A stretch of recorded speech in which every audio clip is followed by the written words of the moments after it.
Hello everyone, welcome to कलयुग पाठशाला। जैसा कि आप सभी जानते हैं कि हम आधुनिक कला पढ़ रहे हैं, जिसमें हमने बंगाल शैली की शुरुआत की थी, जिसमें हमने बंगाल शैली के बारे में जाना, बंगाल शैली के कलाकारों के बारे में जाना। तो इसी श्रृंखला को आगे बढ़ाते हुए हम बंगाल शैली के अन्य कलाकार को जानेंगे। तो हमारा आज का टॉपिक है के वेंकटप्पा। तो चलिए स्टार्ट करते हैं। ठीक है, चलिए। इनका जन्म कब हुआ है? तो इनका जन्म हुआ है 1887 में। किसका? के वेंकटप्पा का जन्म हुआ है 1887 में।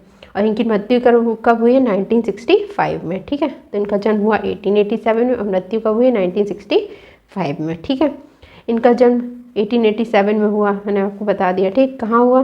तो मैसूर में हुआ। मैसूर आपका कहाँ है? कर्नाटक में। ठीक है, शिक्षा कहाँ हुई है? तो इनकी शिक्षा हुई है मैसूर में, चेन्नई में और कलकत्ता में, यानी ये तीनों जगह पढ़े हैं। ठीक, मैसूर में भी इनकी शिक्षा हुई है, चेन्नई में भी हुई है और कलकत्ता में भी हुई है। ठीक, कला में किस रूप में जाने जाते हैं? तो ये एक चित्रकार के रूप में जाने जाते हैं। ठीक, चित्रकार में किसका चित्र करते थे? तो ये लघु चित्रकार के रूप में जाने गए हैं। ठीक है, और व्यक्ति चित्र करते थे, यानी व्यक्ति के चित्र बनाते थे। और साथ ही क्या थे? एक बीड़ा वादक भी थे। ठीक है, क्या थे? बीड़ा वादक। ठीक, निर्देशन में किसके, यानी किसके निर्देशन में इन्हें क्या शिक्षा प्राप्त की? ठीक, तो अवनींद्रनाथ टैगोर के और पर्सी ब्राउन के। ठीक है, तो चलिए इसको अच्छे से समझ लेते हैं। तो के वेंकटप्पा का जन्म कब हुआ है? 1887 में। और इनकी मृत्यु कब हुई है? 1965 में। इनका जन्म हुआ है 1887 को। कहाँ पर? मैसूर में। मैसूर आपका कहाँ पर पड़ता है? कर्नाटक में। ठीक है, इनकी शिक्षा कहाँ हुई है? तो इनकी शिक्षा इन तीनों जगह पर हुई है, मैसूर में हुई है, चेन्नई में हुई है और कलकत्ता में हुई है। ठीक है, कला में ये किस रूप में जाने जाते हैं? तो एक चित्रकार के रूप में ही जाने जाते हैं, लघु चित्रकार के रूप में जाने जाते हैं। ठीक है, व्यक्ति चित्रकार के रूप में जानते हैं और वीणा वादक के रूप में जानते हैं। ठीक है, इनकी शिक्षा किसके निर्देशन में हुई है? कि किसकी? के वेंकटप्पा की। ठीक है, तो अवनींद्रनाथ टैगोर के और पर्सी ब्राउन के। ठीक है, चलिए बढ़ते आगे। हमारा नेक्स्ट पॉइंट है उपाधि। ठीक है, तो इनको किस उपाधि से जाना जाता है? तो इन्हें बंगाल का मंसूर कहा जाता है। ठीक, क्या कहा जाता है? बंगाल का मंसूर कहा जाता है। ठीक, वेंकटप्पा के पूर्वज कहाँ? विजयनगर के क्या थे? दरबारी चित्रकार थे। किसके? वेंकटप्पा के जो पूर्वज थे वो कहाँ किसके दरबारी चित्रकार थे? तो ये विजयनगर के दरबारी चित्रकार थे। इनके पूर्वज कहाँ से आकर? इनके पूर्वज विजयनगर से आकर कहाँ बस गए थे? मैसूर में बस गए थे। ठीक, चलिए, तो किसके पूर्वज हैं ये? वेंकटप्पा के पूर्वज। कहाँ के दरबारी चित्रकार थे? विजयनगर के थे। इनके पूर्वज कहाँ से आकर कहाँ बस गए थे? तो विजयनगर से आकर ये कहाँ बस गए थे? मैसूर में बस गए थे। वेंकटप्पा ने किसका? बंगाल शैली का प्रचार प्रसार कहाँ किया? मैसूर में किया। ठीक, कहाँ पर किया? मैसूर में किया है। तो वेंकटप्पा सबसे पहले पूछा जा सकता है कि वेंकटप्पा ने किस शैली का प्रचार प्रसार किया? तो आप कहेंगे बंगाल शैली का। कहाँ किया? तो मैसूर में किया। ठीक है, वेंकटप्पा ने अवनींद्रनाथ के मार्गदर्शन में 1909 से लेकर 1911 के मध्य कहाँ पर? कलकत्ता स्कूल ऑफ आर्ट में शिक्षा प्राप्त की थी। किसने? वेंकटप्पा ने। किसके निर्देशन में? तो अवनींद्रनाथ टैगोर के निर्देशन में। कब शिक्षा प्राप्त की? तो 1909 से लेकर 11 के मध्य कहाँ पर? कलकत्ता स्कूल ऑफ आर्ट में शिक्षा प्राप्त की। ठीक है, चलिए, वर्ष 1909 से लेकर 11 के मध्य, ठीक, किसके? अजंता के भित्ति चित्रों की अनुक्रियाँ। किसके? भित्ति चित्रों की अनुकृतियाँ बनाई किसने? के वेंकटप्पा ने। किसके कहने पर? लेडी हैरिंगम। ठीक है, और वेंकटप्पा के साथ और कौन कौन था? तो हल्दर थे, वसु थे, वेंकटप्पा स्वयं थे और NS गुप्ता आदि थे। ठीक है, चलिए इसको अच्छे से समझ लेते हैं। तो आपसे पूछा जा सकता है कि वेंकटप्पा को किस उपाधि से क्या उपाधि प्रदान की? तो आप कहेंगे बंगाल का मंसूर। ठीक है, वेंकटप्पा के पूर्वज किसके दरबारी चित्रकार थे? तो आप कहेंगे विजयनगर के। ठीक है, इनके पूर्वज कहाँ से आकर कहाँ बस गए थे? तो वेंकटप्पा के पूर्वज विजयनगर से आकर कहाँ बस गए थे? मैसूर में बस गए थे। ठीक, आपसे पूछा जा सकता है कि वेंकटप्पा ने किस शैली का प्रचार प्रसार किया? तो आप कहेंगे बंगाल शैली का किया। कहाँ किया?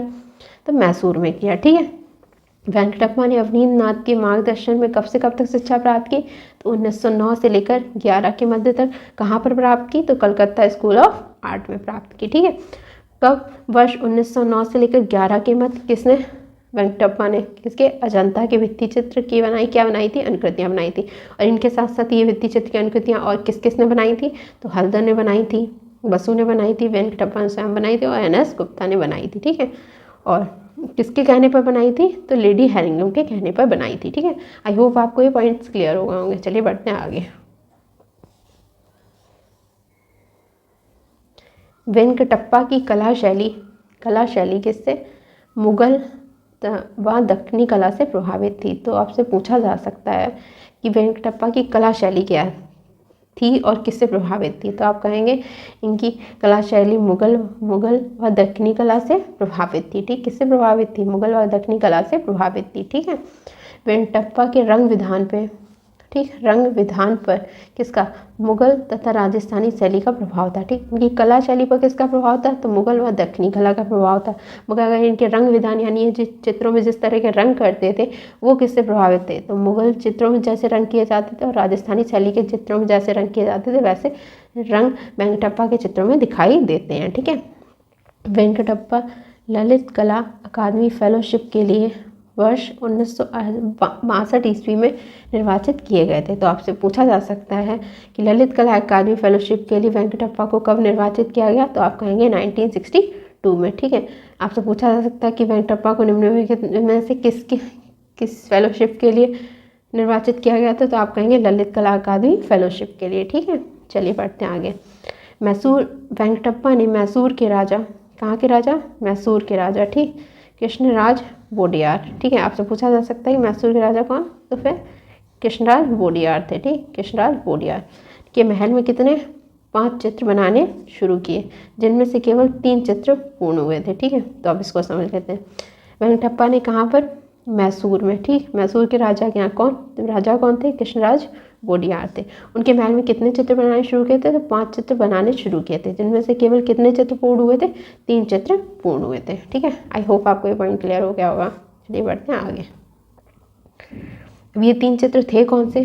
तो हम ये जान लेते हैं। ठीक है, तो 3 चित्रों में सबसे पहला है हमारा भिक्षा मांगते बुद्ध। कौन सा? 5 चित्र थे जिसमें से 3 चित्र पूर्ण हुए, तो उन 3 चित्रों को हम जान लेते हैं। ठीक, जो पूर्ण हुए।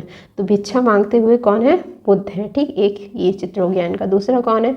राम द्वारा हनुमान को अंगूठी अर्पण। किसके द्वारा? राम के द्वारा। किसको? हनुमान को। ठीक है, अंगूठी अर्पण। ठीक, ये हमारा दूसरा चित्र हो गया। बिहार की महारानी ने अपने दिवंगत महाराजा के 2 चित्र हाथी दांत पर किससे बनवाए थे? वेंकटप्पा से बनवाया था। तीसरा क्या था कि कहाँ की रानी थी? बिहार की महारानी थी। ठीक है, उन्होंने किसके? अपने महाराजा के कितने चित्र? 2 चित्र किस पर बनवाए थे? हाथी दांत पर। किससे बनवाए थे? वेंकटप्पा से बनवाए थे। ठीक है, चलिए, तो पहला चित्र कौन सा हो गया? भिक्षा मांगते हुए बुद्ध। ठीक, कौन सा? भिक्षा मांगते बुद्ध। दूसरा कौन सा चित्र हो गया? राम द्वारा हनुमान को अंगूठी अर्पण। ठीक, आपसे पूछा जा सकता है कि चित्र किनके हैं, तो आप क्या बताएंगे? कि वेंकटप्पा के। ठीक, फिर तीसरा कौन सा है? बिहार की जो महारानी थी, कौन थी? बिहार की महारानी। उन्होंने किसके? अपने जो महाराजा थे उनके 2 चित्र बनवाए थे। ठीक है, वो भी किस पे बनवाए थे? तो हाथी दांत पर बनवाए थे। किससे बनवाए थे? वेंकटप्पा से बनवाए थे। ठीक है, चलिए बढ़ते हैं आगे। वेंकटप्पा के द्वारा बनाए गए व्यक्ति चित्र। ठीक है, अभी मैंने आपको बताया कि वेंकटप्पा क्या थे? चित्रकार थे, जिसमें वो लघु चित्रकारी करते थे और व्यक्ति चित्र करते थे। ठीक है, तो व्यक्ति चित्र में उन्होंने किस किस के चित्रण किया है? तो अवनींद्रनाथ टैगोर का किया है और मुदालियर आदि। ठीक है, तो किसके किसके? वेंकटप्पा के द्वारा बनाए गए व्यक्ति चित्रों में कौन कौन है? व्यक्ति चित्रों में अवनींद्रनाथ टैगोर है और मुदालियर है। ठीक, चलिए अब बढ़ते हैं आगे।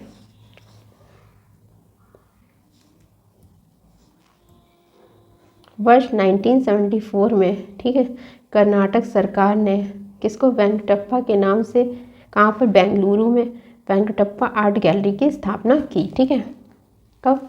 वर्ष 1974 में। ठीक, कब? वर्ष 1974 में। किसने?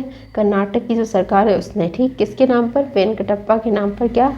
कहाँ पर? बेंगलुरु में। किसकी स्थापना की थी? तो वेंकटप्पा आर्ट गैलरी की स्थापना की थी। ठीक है, तो आपसे पूछा जा सकता है कि वेंकटप्पा आर्ट गैलरी की स्थापना कब हुई? तो आप कहेंगे 1974 में हुई। किसने करी? तो कर्नाटक सरकार ने करी। ठीक है, कहाँ पर करी? तो बेंगलुरु में करी। ठीक है, कब करी? 1974 में की। ठीक है, अभी आपसे पूछा जा सकता है कि वर्ष 1974 ईस्वी में कर्नाटक सरकार ने वेंकटप्पा के नाम से बेंगलुरु में किस की स्थापना की? तो आप कहेंगे वेंकटप्पा आर्ट गैलरी की स्थापना की। चलिए बढ़ते हैं अपने नेक्स्ट पॉइंट की तरफ। नेक्स्ट पॉइंट है हमारा वर्ष 1926 ईस्वी में ऊटी के दृश्य चित्र बनाए किसने? वेंकटप्पा ने। और 1934 ईस्वी में कोड़ई कनाल के दृश्य चित्र बनाए थे और वो जल रंग से किसने बनाए थे, वेंकटप्पा ने बनाए थे। ठीक, तो आपसे पूछा जा सकता है कि ऊटी के दृश्य चित्र वेंकटप्पा ने कब बनाए, तो आप कहेंगे 1926 ईस्वी में। ठीक, और कोडई कनाल किसका चित्र है, तो आप कहेंगे वेंकटप्पा का है। कब बनाया, तो 1934 ईस्वी में बनाया है। ठीक, कौन कौन से चित्र हो गए, ऊटी के दृश्य चित्र और कोडई कनाल, ये किसके हैं, वेंकटप्पा के हैं। और किस माध्यम से बने हैं, तो ये जल रंग से बनाए गए। ऊटी के दृश्य चित्र बनाए 1926 में और कोडई कनाल बनाए 1934 में। ठीक है, चलिए अब बढ़ते हैं आगे। अब इनके प्रमुख चित्रों के बारे में जान लेते हैं। ठीक, तो इनके प्रमुख चित्र हैं, पहला हो गया आपका अर्पण। ठीक है, अर्पण। ठीक है, अर्पण। ठीक, राम तथा स्वर्ण मृग। ठीक है, कौन है, राम है और स्वर्ण मृग। ठीक है, बुद्ध और शिष्य। ठीक है, बुद्ध और शिष्य। तो और कौन सा, शिवरात्रि। ठीक, और राधा।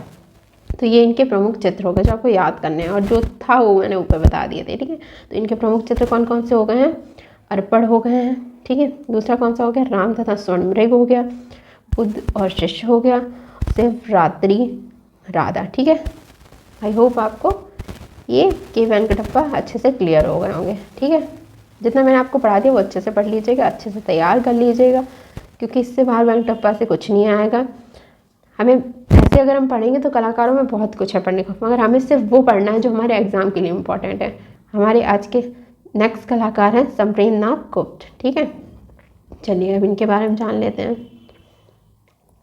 तो समरेंद्रनाथ गुप्त का जन्म कब हुआ है, 1887 में हुआ है। कब हुआ है, 1887 में हुआ है। और इनकी मृत्यु कब हुई है, 1964 में हुई है। ठीक, 1887 में, और इनकी मृत्यु 1964 में। आपने देखा होगा वेंकटप्पा का भी जन्म कब हुआ था, 1887 में हुआ था। ठीक है, तो इनका जन्म हुआ 1887 में। ठीक, किसका, समरेंद्रनाथ गुप्त का। कहाँ हुआ है, तो कोलकाता में हुआ है। ठीक, चलिए इनकी शिक्षा कहाँ हुई है, तो इनकी शिक्षा हुई है कलकत्ता कला विद्यालय में। कहाँ हुई है, कलकत्ता कला विद्यालय में। ठीक, इनके गुरु कौन थे, अवनींद्रनाथ टैगोर। किसके, समरेंद्रनाथ गुप्त के गुरु थे अवनींद्रनाथ टैगोर। ठीक है, और Mayo college of art and craft. सबसे पहली बात तो आपसे पूछा जा सकता है Mayo college of art and craft है कहाँ, तो ये आपका लाहौर में। इसके प्रथम भारतीय प्राचार्य नियुक्त हुए थे कौन, समरेंद्रनाथ गुप्त। ठीक है, चलिए हमारा नेक्स्ट पॉइंट है, वर्ष 1914 ईस्वी में असित कुमार हल्दर के साथ जोगीमारा के भित्ति चित्र की प्रतिलिपियाँ किसने, समरेंद्रनाथ गुप्त ने भी बनाई थी। ठीक है, तो चलिए अब इन सब पॉइंट को अच्छे से समझ लेते हैं। ठीक है, समरेंद्रनाथ गुप्त, इनका जन्म हुआ है 1887 में और इनकी मृत्यु कब हुई है, 1964 में। इनका जन्म किस सन हुआ है, 1887 में हुआ है। कहाँ हुआ है, तो वो कोलकाता में हुआ है। ठीक है, इनकी शिक्षा कहाँ हुई है, तो इनकी शिक्षा हुई है कलकत्ता कला विद्यालय में। किसकी, समरेंद्रनाथ गुप्त की। तो इनकी शिक्षा हुई है कलकत्ता कला विद्यालय में।